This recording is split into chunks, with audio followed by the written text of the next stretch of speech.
All right. So welcome again. Let me just introduce Dr. Hines. Dr. Hines is an associate professor in the Department of Educational Psychology and Learning Systems at Florida State University, as well as the coordinator of the Counselor Educator Program and School Counseling track. Dr. Hines prepares graduate students to be professional school counselors, and his research agenda centers around college and career readiness for African-American males, parental involvement and the impact and academic achievement of students of color, and improving and increasing post-secondary opportunities for first-generation low-income and students of color. Additionally, his research interest includes career exploration in the fields of science, technology, engineering, and math, of course, STEMs, for students of color in K-12.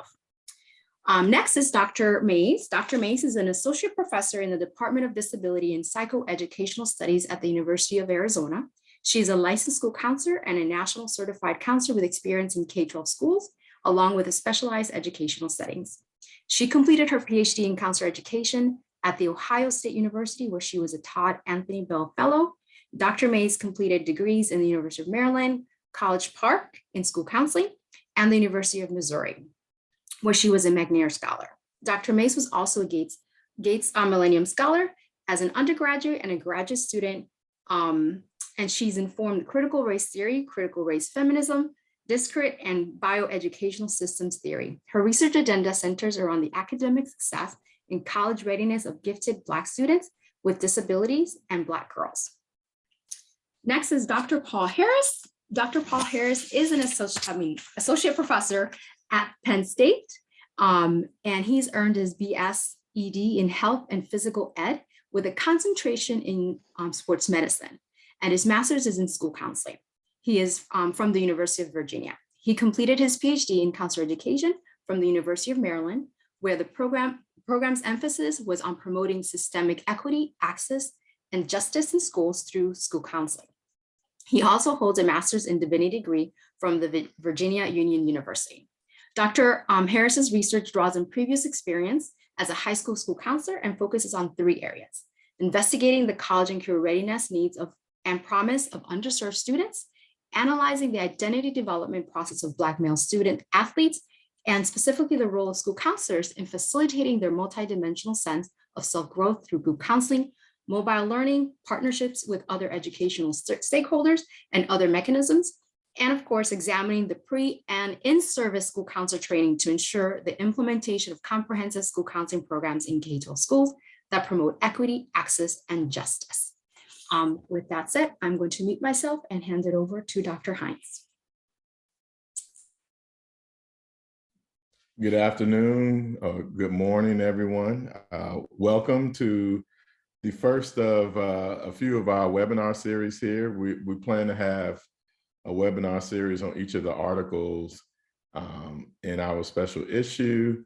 One of the things I do want to say is in collaboration with Dr. Mays and Dr. Harris, we wanted to do something special in terms of really talking about post-secondary readiness in the 21st century.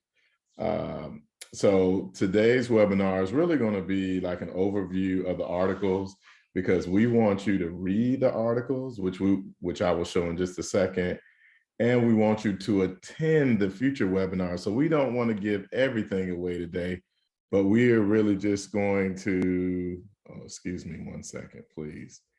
We are really going to just have a conversation about post-secondary readiness and be able to have you all chime in as well. So it'll really be based on our introduction and also some of the other things that have been happening in the school counseling profession as well.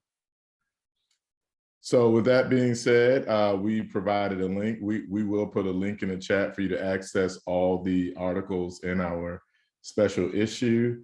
The articles are free to access, so you don't have to go through your library, nor do you have to pay for anything, which is one of the positive things I believe about Journal of College Access. Also, check out the other special issues that are in there, some of the great articles that they have as well.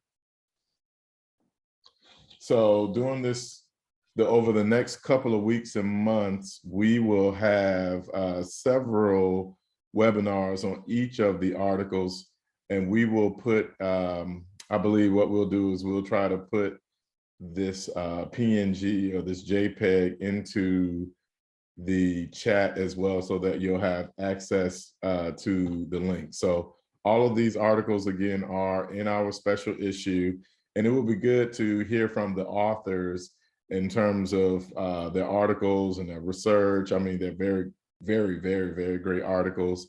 And if you haven't had the chance to do it, the last time when we had our launch on February 28th, the launch of the special issue, please go back and view that as well. The launch really gives insight of the authors and the authors, co-authors, and they're able to talk through some of the articles at a glance.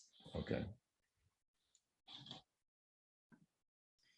I want to take the time to thank my co-editors, Dr. Harris and Dr. Mays, their hard work.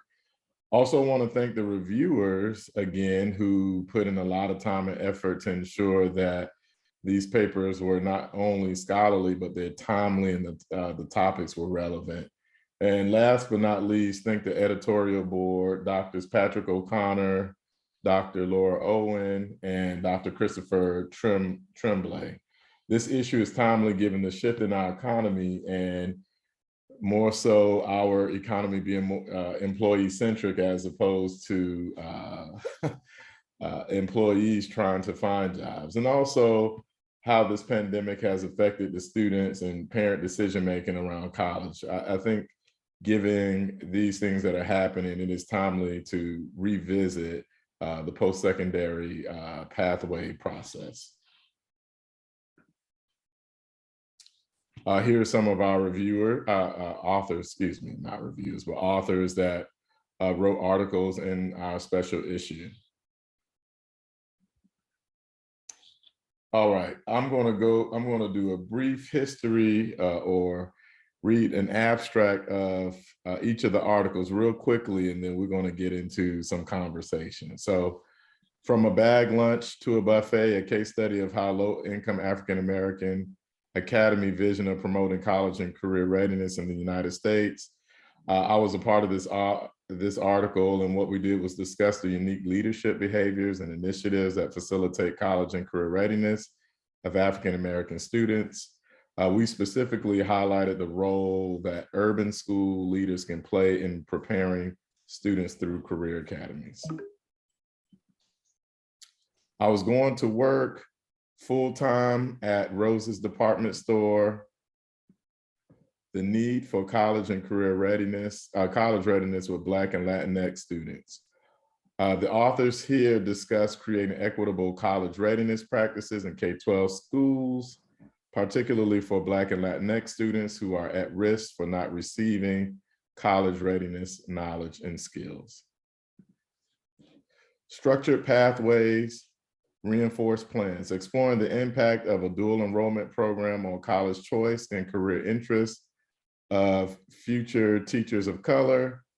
Authors explain how to promote post-secondary access and teacher diversity through a dual enrollment program with a grow your own emphasis using a case study analysis. Breaking down barriers, a culturally responsive career development intervention with racially minoritized girls of color. The authors detail the challenges and opportunities related to the career development experiences for girls of color. Authors go on to discuss the impact of a 15-week culturally responsive after-school program tailored specifically to the needs of girls of color. In particular, authors discuss the impact of the career intervention on participants' career exploration, leadership, and career decision-making self-efficacy.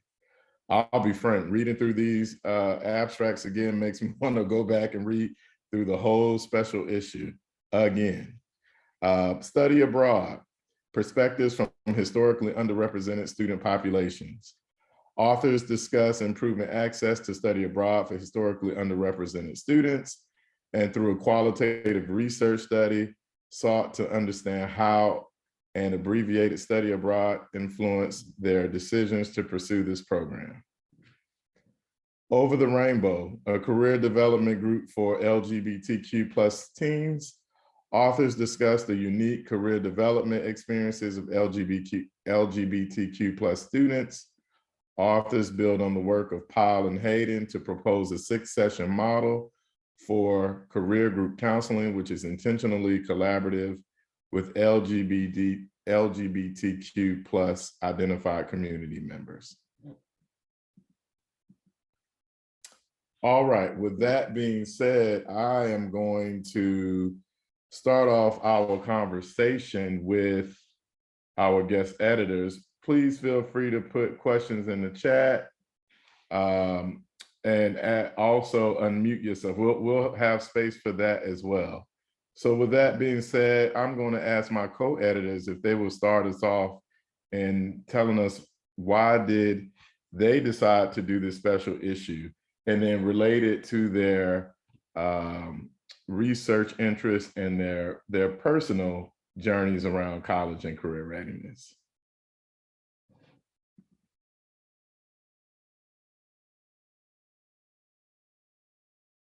Go ahead, Dr. Mays. We're just gonna kind of go back and forth. So my first response or thought to answer Eric's question is, you asked me. Right, like I will say Eric had the initial idea of, yeah, maybe we should do something around this. And when you work with someone as incredible as Eric and Paul, like, we're very collaborative. We are a team, and we are a family that basically whenever any of these two wonderful humans ask me, like, hey, do you want to do something? It's always a yes. And then it's like, wait, what are we doing again?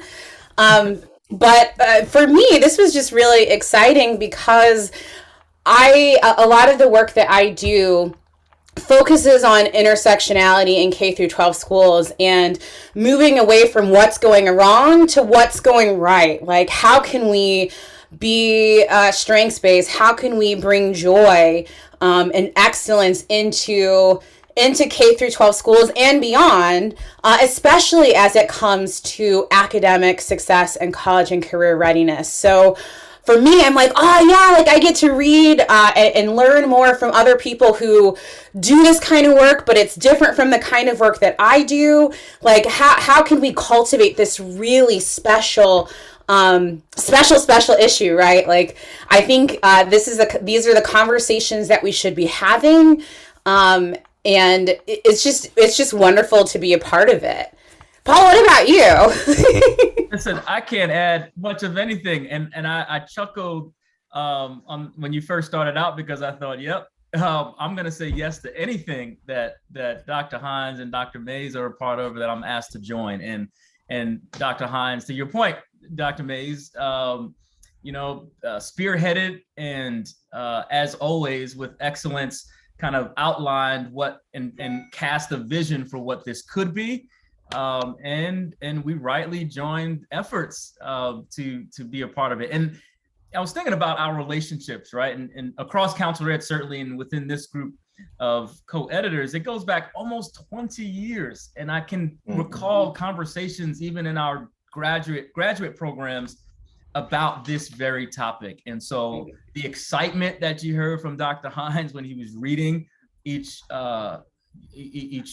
abstract, it's real, and it's long-standing, and we are thrilled that the authors have just put words on page that will make a difference in kids' lives. College and career readiness and the work that I've tried to do over my career, it really just leans into the very real, not just idea, but the very real historical fact that choices have been made for Black and Brown students in particular regarding their careers for a long time. The choices weren't theirs. Tracking and other mechanisms that would push them in directions that left them behind. And so to see in all of these different ways, these authors lift up the strengths and assets of these groups, and then to give tools for the stakeholders who work with them to empower them to make the choices themselves and be ready for college and career, whatever they want to do in terms of their post-secondary plans. that couldn't be any more congruent with who I am as a person and a scholar. And again, icing on the cake, I get to work with these two amazing humans and see the work of other amazing humans and scholars come through and lift them up in their work for the benefit of many. So excited to be here and just grateful that this work is out there now for your consumption. I wonder, so I know we have a question in the chat, and I do want to get to that because Eric kind of spearheaded this. I'm just curious to know, like, out of all the things that you could have done, Eric, why this? Like, why was this something that you're like, yeah, this is probably a thing that should happen? For me, it really goes back to high school, to be honest with you. Junior high school, that's how old I'm dating myself back. Junior high school, elementary school, I made good grades, right? It wasn't until I got to high school that I got disengaged. I really didn't connect with the curriculum. And I hate to say this because I'm there now and my school counselor wasn't as involved as they should have been. And in fact, I was being tracked and I was put into the wrong tracking process, right? So my mother had to come back. We had to talk, re-engage, refocus on college. But it wasn't until I graduated. So I got disengaged. I failed some classes. I went to summer school. Then 11th grade, as my mother would say, get your head in the game. I got my head in the game.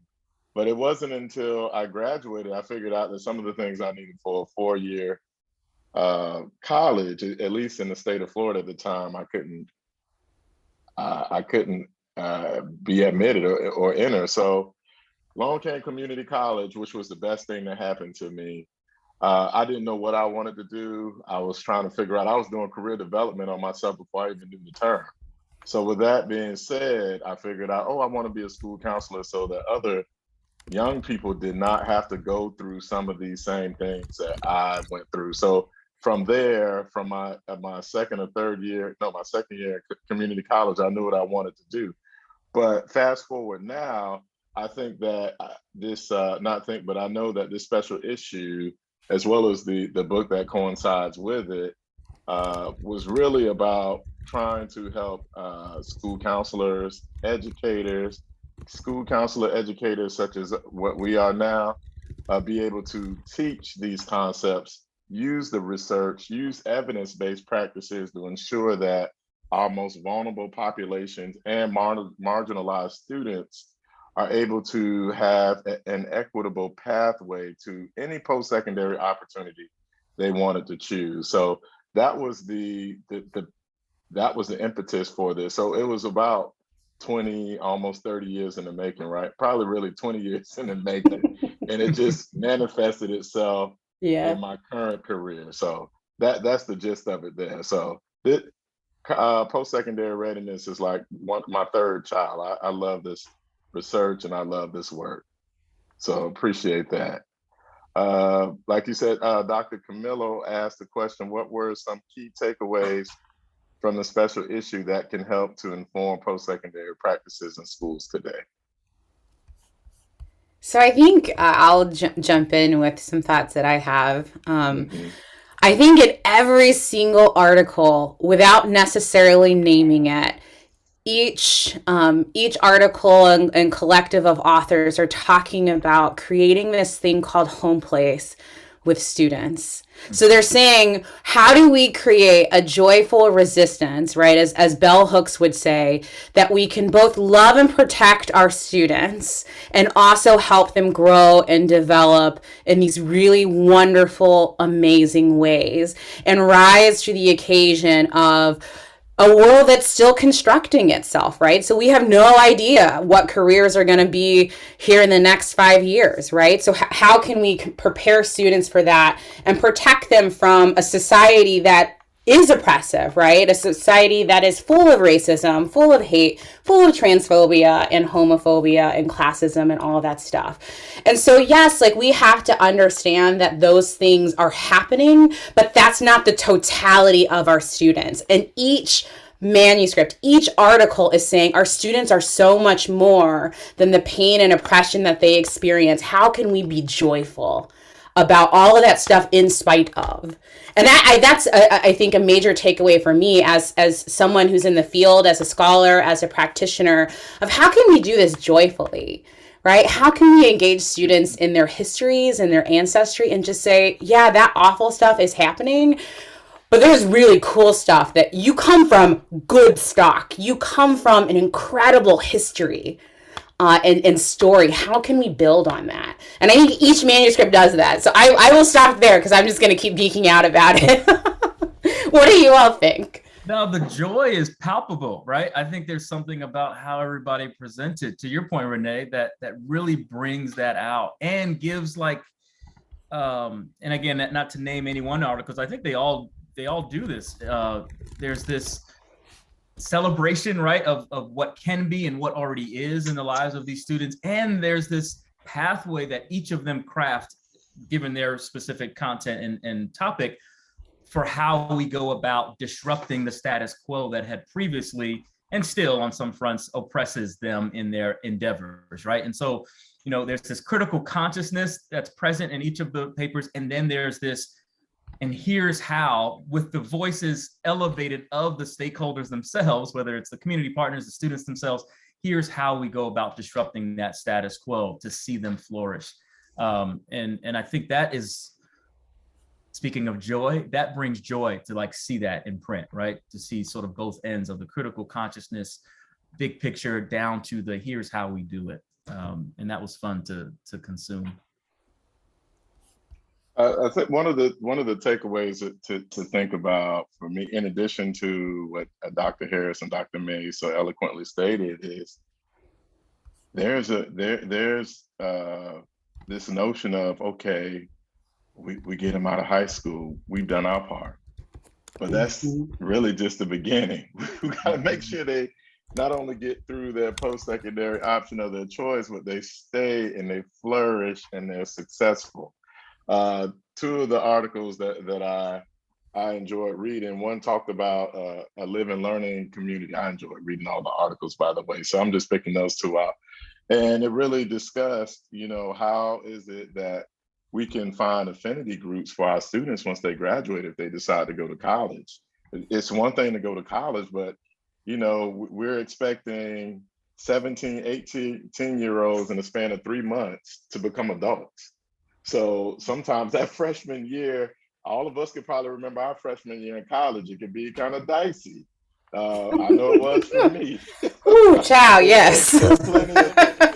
And I was at community college, so I know the revolving door and the statistics around that. But really understanding what is it that we can make sure that our students understand, and their parents, in terms of what they need to know to make sure that their students are successful beyond high school. I think the other piece that's a takeaway for this special issue is that we talk about so many different populations, and we make sure that readers understand that it has to be an equitable process. It has to be a process that we may have to check our biases at the doors, our beliefs. We have to, at this point, be anti-racist. We have to make sure that folks are not promoting anti-Blackness. We have to call it out. We really, and then the other piece that I love so much that there should be a lot more literature on there is that we talk about girls, and we talk about specifically girls of color.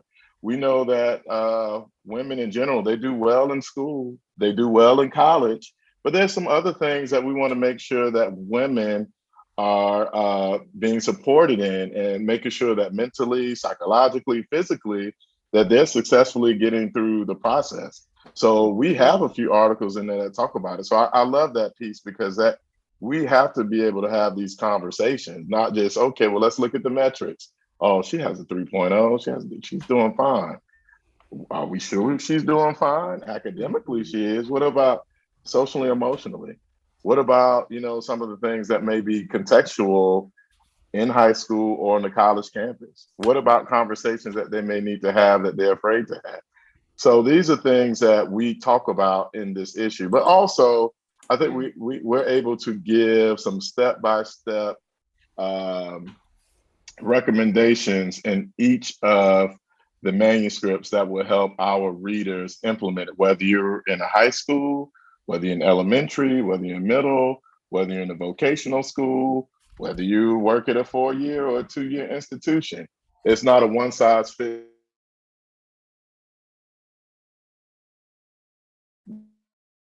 well. So I think that's the bigger piece of this special issue that we wanted to highlight. I think you, Dr. Hines, you made me think about something that comes up for me when I do this work is, especially when we are including students in the process, in the research process, whether it's through qualitative or focus groups, that they highlight the fact that what we think is working is actually really not working. And all these things that we assume are the right processes and the right or the best practices sometimes really aren't. And in the ways that a lot of the practices perpetuate inequalities, perpetuate trauma. And I think for me, that's a lot of the stuff that comes up when especially when we're focusing on special populations, right? Or marginalized students. So I don't know if that also came out for you in terms of the student voices and how, again, like the things and the practices that we think are great, perhaps really aren't.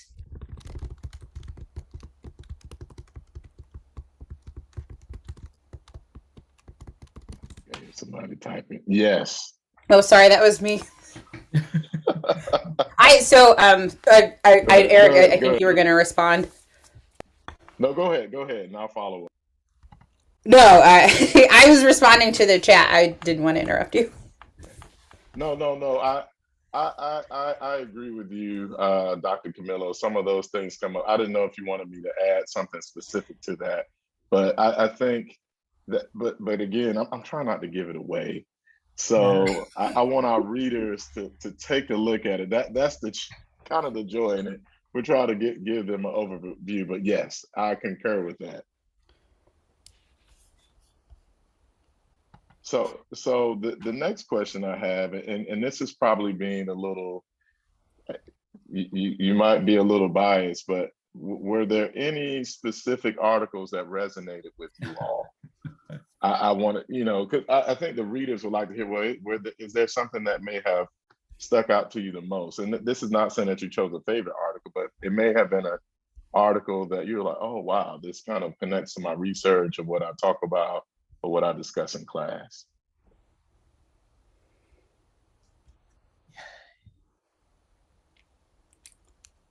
That is hard because all of them are really good and for different reasons, right? I think there's, Dr. Rutledge's piece, for example. I think about to speak to future Dr. Tillery's comment in the chat, right? Like how are we addressing policies and practices for Black girls, right?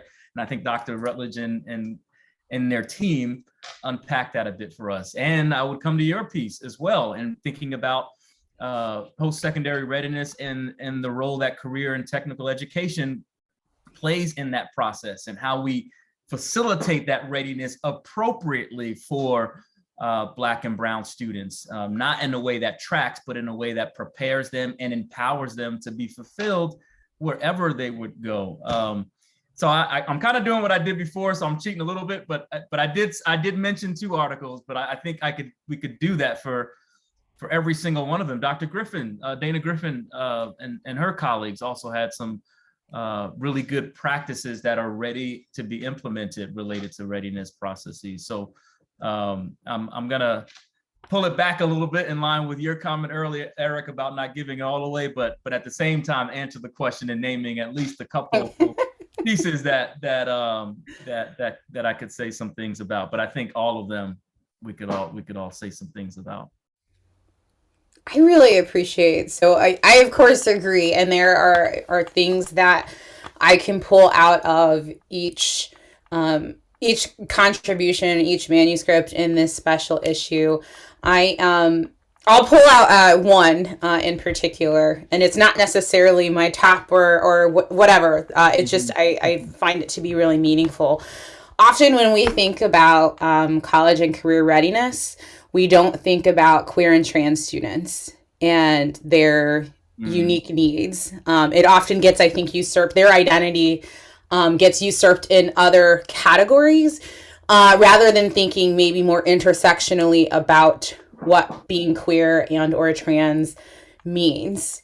And there's a lot of, like, we can look around right now and see that there's a lot of anti-trans legislation. There's a lot of don't say gay or whatever in Florida, whatever that means, because that's just nonsense, right? So there are a lot of, I think, attacks on queer and trans folks from birth all the way to, adulthood. And we don't maybe think specifically about their holistic development, including career, as what we do as professional school counselors, as what we do as career counselors or college counselors, and we need to. There's a world out there that continues to demonize, continues to say you don't get to exist in public, and a reality is folks exist, and we, being in the wonderful positions that we are, have an opportunity to protect that existence, fight for that existence, and also provide a space for joy again. And so I feel like that manuscript in particular calls attention to and invites us into the incredible work in supporting and loving and protecting our queer and trans youth as a part of career development. One that stuck out to me, and I'll be very succinct, is the study abroad perspectives from historically underrepresented student populations. And the reason why for me is that once students get to college, especially our Black and Brown, the focus is really, I need to graduate, I need to get through, I may need to have a few jobs, but we really don't coach them or introduce a wide range of other cultural aspects of college or to study abroad. And so with this article, it talked about a short-term study abroad, about a week. And I've done the same thing in my previous institution. And we really don't explain that, okay, once you go on a short-term study abroad, like a week, it really doesn't cost as much money as going away from a semester. Most students are thinking, only got a certain amount of time I need to be here. I may need to take out student loans. I may be on a scholarship, but a week study abroad, which is really like 1 week in the summer or spring break, is probably half the price, half the time, and you could still be able to finish college in time. So one of the things that we do see in study abroad in college is that it's majority white. A lot of students of color don't really partake in it. And then number two, some of the study abroad programs are not really resonating with them. So I was able to do one to Bahia, Brazil, Salvador, Brazil, which is in the state of Bahia. And that has the largest Afro-Brazilian population. So students were ready to go on this trip. They were able to think about, okay, well, I could really think through what the African culture looks like in another country. And then we talked about education, which is another important sphere in their life as well.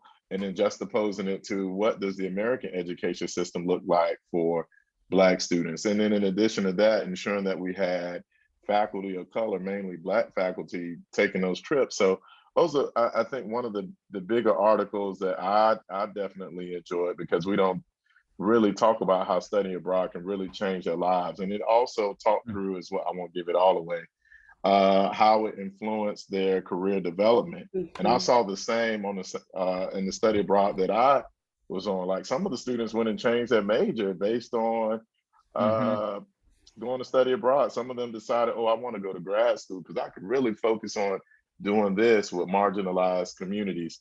So I think that's an important topic that we should broach with our students, even thinking with them in K-12, although I know some schools do kind of a study abroad or a graduation trip that may take them out of the country, but really doing something that will immerse them in the culture for a short time. So I'm going to think really, if just adding to that model, right, of doing a short, like 1 week immersion is new, right? To me, it's a newer model to me. I've only known study abroad to be, you're out of this country for a year or a semester. And so I'm delighted that there are more opportunities like that, because as Eric said, I wanted to do study abroad, but in my decision calculus, being away for a semester wasn't an option, because I also needed to get this degree so I could move on. I had scholarships that were hinging on an on-time graduation. So I love the innovation and the creativity around, like, how can we make something meaningful, accessible, and manageable for students?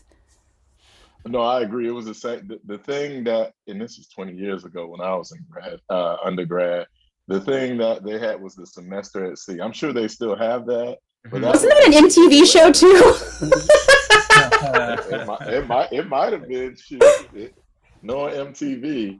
I'm going to ask one more question, and I want to give space to our audience to ask questions as well. So this is kind of related, Dr. Mays, to what you were saying before about the anti-LGBTQ bills, the anti-trans bills.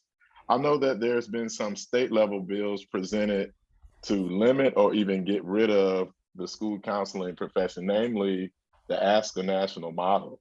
How will this hinder the school counselor's role in further preparing students, particularly students of color and vulnerable populations, from seeking or understanding what post-secondary opportunities are out there for them? And audience, feel free, you could chime in as well. I know this is becoming a big topic right now. We see you, Alabama. I think that I'm thinking about, so it's anti-school counseling, I think, coupled with anti-CRT, anti-SEL, whatever you want to name it. Like, if it's good, we don't want to do it in school. And the work that we do as school counselors, and I will even say college and career counselors, it's holistic, right? So we have an understanding that challenges in academics impact social emotional development and career development. Challenges in social emotional development impact academic development and career development. I cannot separate those. And so legislation like that says you can exist in a school, but you can't do this, then I don't exist in a school, because to me, I can't work with half a student or a fourth of a student, or, you know what I mean? Like, I work with full human beings, and it's my job to see their whole humanity. And if I can't do that, then I'm probably going to get in trouble and my hand slapped, and I welcome it, because it's the right thing to do. It's the ethical obligation. It's, I think, a legal obligation, a professional obligation. I am willing to risk it all to love and protect the babies. You know, I just wanted to let that sit, Dr. Mays, because that is so on point, and such that I'm gonna just come at another side of the mountain, if you will, that I think aligns with, but doesn't, because it cannot duplicate what you just shared. I'm on a project now that you guys are aware of, and funded by a particular state Department of Education that asked us to remove certain survey items that had to do with race. Frustration doesn't even begin to describe our most recent team meeting, right? But to your question, Dr. Hines, of how does it disrupt or make more difficult the work of school counselors? I mean, this is knowledge production, right? Like, that's what we're doing. We're answering these questions to put in the hands of policymakers and researchers and practitioners so they can run with it. And we're essentially being told to strip it from the very things that would help to love and protect these young folks. So the intentionality that is already needed to do this anti-racist work, I think the barrier, if you will, it just gets higher, right? With now stripping all of these opportunities away from us to actually go and create tools for those school counselors to do the work. Is it impossible? No, nothing's going to stop us. Nothing ever did stop Black and brown ancestors, right? And so in that sense, I'm always hopeful that we can persevere. But as one of my family members recently told me, who's a superintendent up in New York, he says, I don't mind pushing a rock uphill in this district that just seems to want to do everything backwards. But he said, but can you get off the rock? There's a whole lot of people on the rock as we're trying to push it up. And I feel like these bills are like people jumping on the rock that has already been difficult to push up the hill, given hundreds of years of oppression and such. But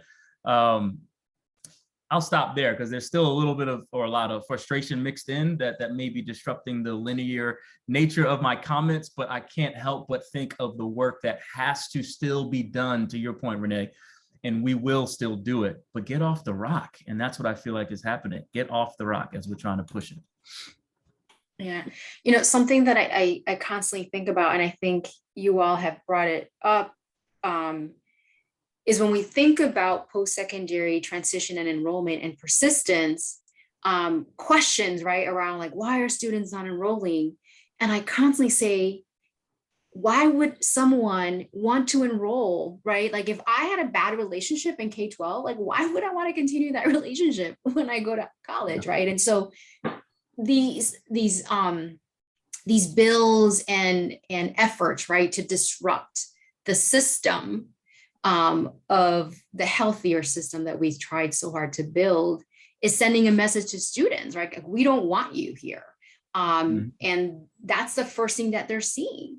And so for me as a systems thinker, I just think about, oh my God, we have to handle that. We have to, address that because there is a domino effect, right? If they don't go to college, then, by design, right, it impacts their post-secondary lives and it impacts employment, impacts all these things and the viability of their communities, right? And I think all of this is done by design. It's not just to attack, right? So I think about the big picture, which I think for a lot of students is probably beyond their grasp. They're just trying to survive or get through or be an 18-year-old, right? That's like has dreams and hopes. But it's so frustrating because I think a lot of folks sit around and talk about what we can do. And I go back to the first thing that we need to do is make them feel safe, right? Because if I have a bad relationship with someone, I am not going to go back to that same relationship or something that's similar to it, right? And I think that's part of the process that it comes up for me when we have these conversations. Yeah.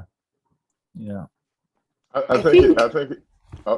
So go ahead, Heinz. It's also a complex and layered approach, right? So we already have these issues of our students not graduating at high school at higher rates compared to their white peers, right? That's number one. Number two, talking about issues of prisoner pipeline.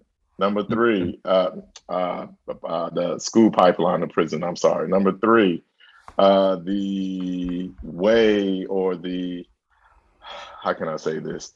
The higher disciplinary infractions that Black students tend to encounter, which we know out of school suspension is going to hurt their academics, which in turn hurts their chances in getting into a competitive post-secondary institution. So you can see the goalpost is continuing to be pushed back where, we're making it, I won't even say it's not taboo. We're making it against the law to talk about race and the historical injustices that have set Black and brown folks back. I don't even think I won't go there either with the Brown versus Board, but I'll say this. I think a lot of the things that school counselors have to deal with now, it seems like it's going to be another barrier in which they have to figure out how to circumvent to get students to, like you said earlier, be even engaged or interested or excited about pursuing post-secondary opportunities.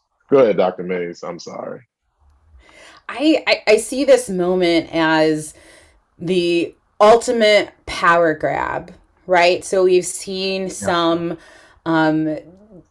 we've seen folks engaging in a radical imagination and saying, right now is not what's it. We can do better. Let's move towards better, right? Let's push that rock up the hill. And people are like, no, because if you push the rock up the hill, then that means that things are unstable. That means that I'm not in whatever perception of power that I have. And so there is, I think, a purposeful and intentional attack on all things that can bring a little bit of newness, can bring a little bit more humanity and presence to the many different experiences that exist, certainly in a U.S. context. I think a lot about Bettina Love, and she talks about the difference between being all right and well. And I think that there's a push for schools to just be all right. Because if you're all right, you're here, you attended, maybe. But to be well means to be healed. It means to be engaged in resistance. It means to be more than what is expected of you. And when you are well, you cannot be controlled. When you are well, you hold people accountable. And there's a desire to not be held accountable, right? So we see I don't think there are a lot of things that specifically call out professional school counseling yet. But there is a desire to tear down those pieces that exist so that school counseling as we know it, and I would even say as we know it isn't really that great, but we're trying. But the school counseling as we know it won't exist, and we will merely be registrars that have a master's degree. And we all know we can do and be so much more in a school. Our presence can be absolutely wonderful for all students, right? That's the call of ASCA, for all students, not just cis white het students, all of them. Mm-hmm. And there's a desire to make it such that we can't have the conversation. We can't affirm life. We can't do anything other than say, good for you. What class would you like to take? And that's not enough. Mm-hmm. It's absolutely not enough. I think you hit the nail on the head on why we need to continue to write about this work, have conversations about this work, even creating spaces like this where school counselors, other practitioners, even in the higher ed space, can continue to talk about what are best practices, what can we do even in research and evidence-based approaches to ensure that our children, our students, the next generation of students are able to get to a post-secondary pathway, but we also understand the needs, we understand their context outside of the school, but we also understand what what the things that they go through individually in order to create a plan for them to successfully get to said pathway. So, and Dr. Hines, I think you brought up something earlier in the chat that struck me, and I think it ties in with Dr. Camillo's question when you referenced SEL being equated with CRT. It's like at all costs, right? There's going to be a dismantling of the very things. I think of the book My Grandmother's Hands, for example, and the author talks a lot about racialized trauma. Like we know the very things that need to be worked through, that school counselors can be pivotal and critical in doing so. And yet these are the very things that are being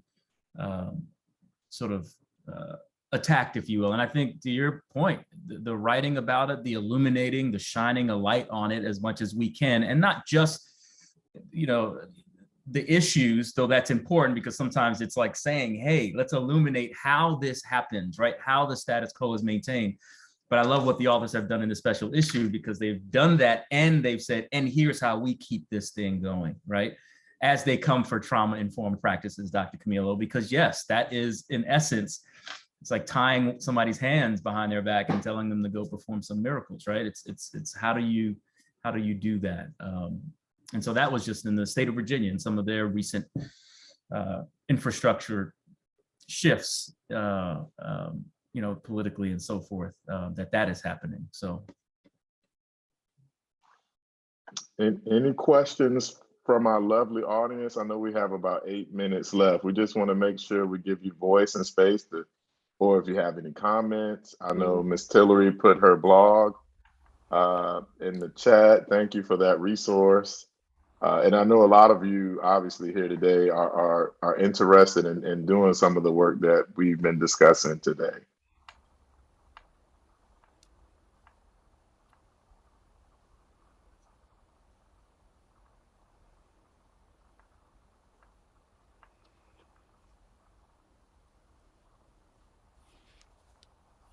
Okay, Lesia. I thought she was gonna turn the camera on. If not, Dr. Camillo, it looked like you wanted to add a piece. Oh, No, go ahead, Lesia. yeah. I hope my internet's not very stable. I hope you can hear me okay. You're Awesome. great. I just wanted to say thank you so much. I really appreciate this conversation and the space. And, you know, in terms of school counseling, I sit in different spaces too, where I think it's critical to really think about it. So I'm on our school counseling state association here in California. I'm the vice chair, and thinking about how as a state association, right, we have a responsibility. Often we turn to our national association like ASCA for guidance, and the frustration sometimes is when, you know, there isn't a strong stance, and we all know in these spaces it can be very political. And so, you know, just thinking about that, and I'm currently in a district office position.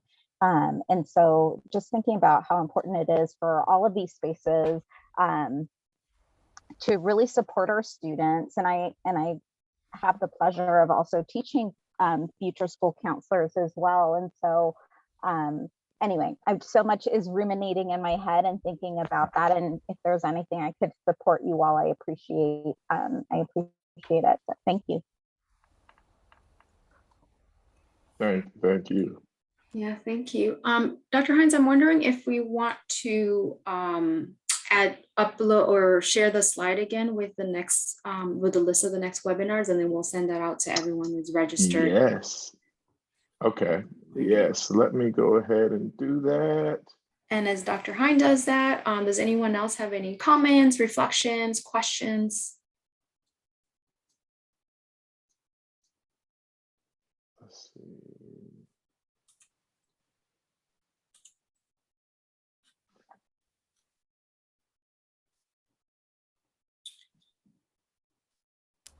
I would encourage you to attend each webinar if your time allows. All of these authors are great. They've been prolific in their work, and they are just as committed and passionate to this conversation as we are today. So I believe you attending, you'll walk away with some nice gems for practice, for research, and even policy implications. So I wanted to add that in there.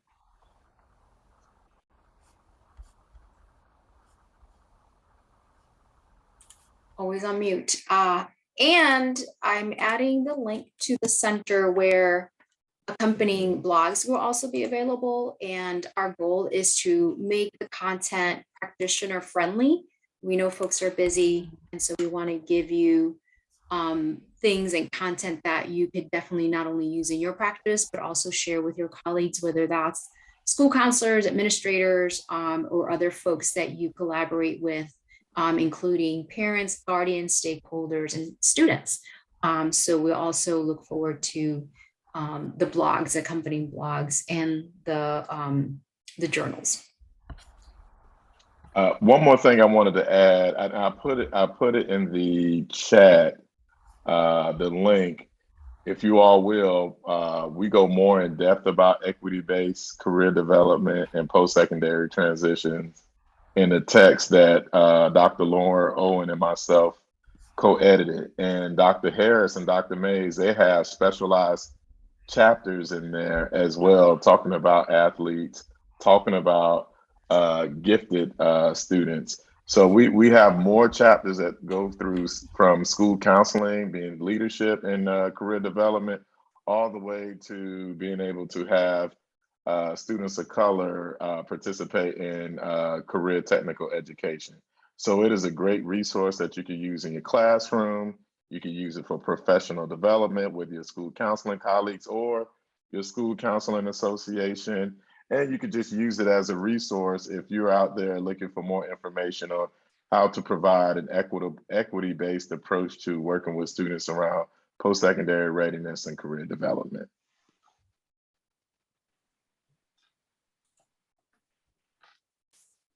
Thank you.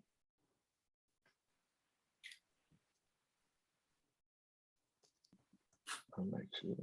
All right. And we certainly appreciate everyone for coming. We know that everyone is very busy these days and our plates are very full. So I appreciate not just your attendance, but really using this knowledge to advocate and support students. So with that, I will stop recording and kind of leave the space for any last minute comments or parting reflections. I would say